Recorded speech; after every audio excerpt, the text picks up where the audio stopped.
Okay, today we are going to do something very interesting. I am here in Elizabethtown, Kentucky, producing the band Partly Cloudy, and if you watch Studio D TV and you're an avid fan, you would understand and see how I operate and see some, communication skills that I have with my projects, my bands, and some of the, the lessons I've learned from, great producers like Ben Schigel and, Jason Sukoff and all my big, producing heroes on how to work with bands and arrange some chords. But today, one thing I'm going to teach Partly Cloudy, these guys are pretty good cooks, so I'm going to show them a thing or two on how to cook as well, because what they don't know, one of my good friends, just one iron chef, Mr. Mike Simon, and he taught me a lot of good things, and I turned down working in his restaurant because I, chose to produce records. So, alright, so here's what we're going to do. Today, we're going to learn how to make a Cadbury egg way more efficient. Now, it is past Easter, and then the reason why you want to do this now is because these eggs are about maybe 3 weeks past their date, and that is good for taste because it's kind of like,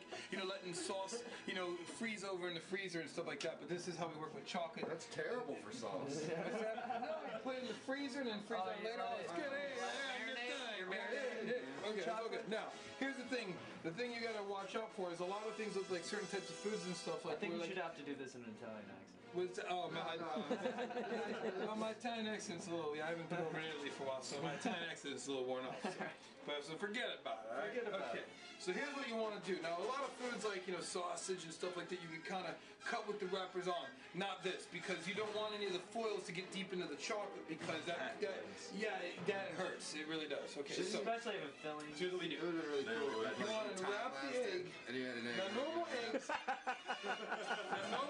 normal eggs, you could, you break the yolk and everything, and I can do it in one hand. It's really cool, but unfortunately, we're not doing that right now. So this is cool because you want to unwrap your egg.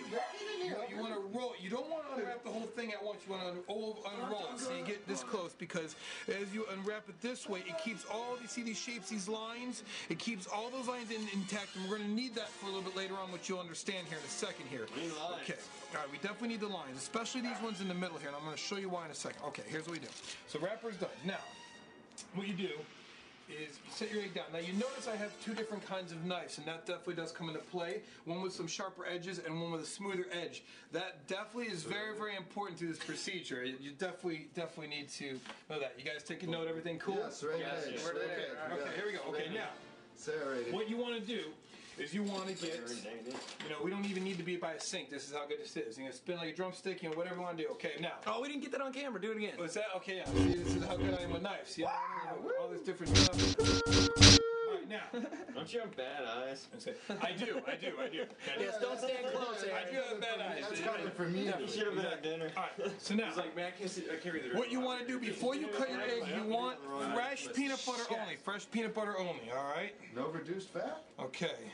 No, not on this type of situation. It's peanut butter and chocolate. You kidding me? No, you can have more room for more of them. This is true, but how is you going to gain all that weight in your ass? That's right. Okay, now, what you want to do is you want to take your peanut butter lid, fresh peanut butter. You want to let that sit for a good 30 seconds to a minute before applying it inside the egg. Exactly. Get the room temperature going. Okay, now, going back to these little lines that we brought up before, if you've noticed, what we're going to do is we're going to now definitely cut the egg in two. Now, here's what you want to do. Notice the middle line through this area here, okay? Now, you don't want to take your egg and cut it like this or down it up because it could crush the egg. What you want to do... Against the grain. With the grain. Well, but the thing is see how there's that little point in the middle? It's like X marks the spot. That little point in the middle is what we're going for. And what you do... Sweet. You take your knife, you start right in the middle. Like stencils. There you go. And then you go down and almost like you're making a wish on a birthday cake, and it opens up immediately. Look at that. See what I'm saying? See what I'm saying? Now, you have all the extra goo. Now, what you want to do is you want to keep the one there.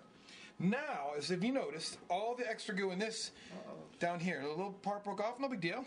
A little appetizer. How was it? It was very good, very good. Now, here's what you do. Notice the goo is perfectly almost even, but there's a little bit of room for more. Now we know what that more is. This is at the time you use your flat knife now. And now, when you get your peanut butter, you have to do it the right way because you don't want to stick it in there like most amateurs. You just stick it in and go. It just gets messy. So what you want to do is you want to take your knife and lightly around the sides, just very little bit lightly, so it's very nice and fluffy. It almost kind of looks like a little seashell. That is a nice, yeah, it's good, isn't it?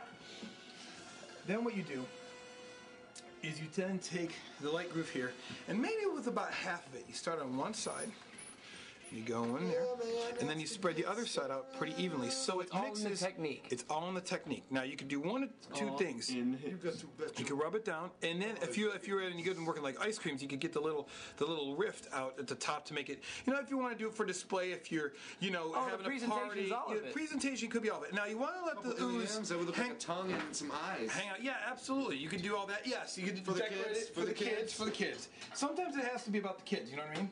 Now, Not tonight. now what you could do is you could take the other half of this. You could do one of two things. You can either put it back and have it as a full egg with your inner circle chocolate here, with your peanut butter, your chocolate, and all your caramel all wrapped in one. Or you could eat them separately as an hors d'oeuvre piece. Now, if that's the case, you would use the excess from this part of the knife on this side, and you could serve them that way as hors d'oeuvres. But tonight we're gonna party like adults, and we're gonna put this back together. Now, here's the best part. Because you cut right on the line, you able to squeeze it up here and then connect it back together. Like the egg was never even broken in the first place. And you can catch all the ooze. Yeah, I like that. And the ooze actually glues it back together. See what I'm saying? Dave, that one's yours. Now, you have the perfect Cadbury peanut butter egg. Now watch how good this tastes. Just watch this. Get it closer. How? Are you kidding me? Not till it's done, my friend. Yeah!